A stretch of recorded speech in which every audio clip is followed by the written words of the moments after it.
Okay, so here's what's going on with Ezekiel. God says to him, "Now, son of man, take a sharp sword and use it as a barber's razor." This is at the top. "To shave your head and your beard. Then take a set of scales and divide up the hair. When the days of your siege come to an end, burn a third of the hair with fire inside the city. Take a third and strike it with the sword all around the city, and scatter a third to the wind. For I will pursue them with drawn sword, but take a few strands of hair and tuck them away in the folds of your garment. Again, take a few of these and throw them into the fire and burn them up," and so forth. So, what does all this mean? These are more signs. Now, look at the highlighted part.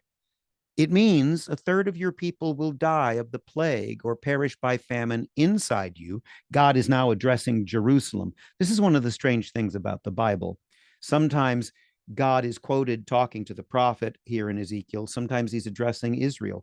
The Psalms do this too. Sometimes the Psalms will be the psalmist talking to God and God talking back to the psalmist, and they don't always in the text indicate that in our translations with quotation marks or anything like that. So here God is talking to Jerusalem and saying, "A third of your people will die of the plague or perish by the famine inside you, Jerusalem. A third will fall by the sword outside your walls."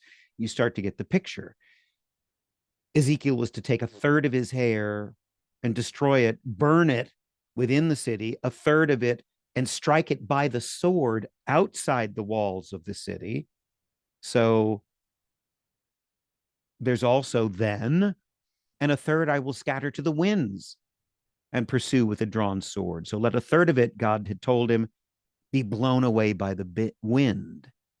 Then my anger will cease and my wrath against them will subside and I will be avenged. Now, of course, he doesn't spell it out, but a portion of his hair Ezekiel is to save because there will be a remnant who will survive.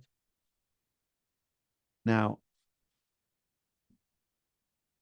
if you go back to Elijah in First Kings, Elijah confronts Ahab and says, "You have been worshiping Baal." Baal was one of the many gods of the pagans. And the Jews have been doing the same thing, which is why God is having Ezekiel enact all of these signs. So this is part of the way God communicates with us. It's not necessarily through words alone or through the words of prophets. It's sometimes internal um, things that we see that are patterns. Let's put it that way. Not necessarily internal voices or words from prophets, but patterns in history and things that people do that indicate who they are. There are signs all around us that point to deeper realities. Sign everywhere a sign. One of those songs back from the 60s, back when I was a hippie, that we used to listen to. A sign is not just, though, an image from God that is hard to decipher. It is, I mean, look at what happens to Paul and Barnabas again. Now they're in Iconium. And again, they go to the synagogue first. And at first, there are many Jews and even Greeks, meaning Gentiles, who are apparently are going to the synagogue, who are interested in them. But the Jews and some of the Gentiles stand up against them and threaten them. And they hear that there's a plot to stone them and they escape at the last minute. This is not just people doing things. This is a sign for what's really going on in the hearts of people.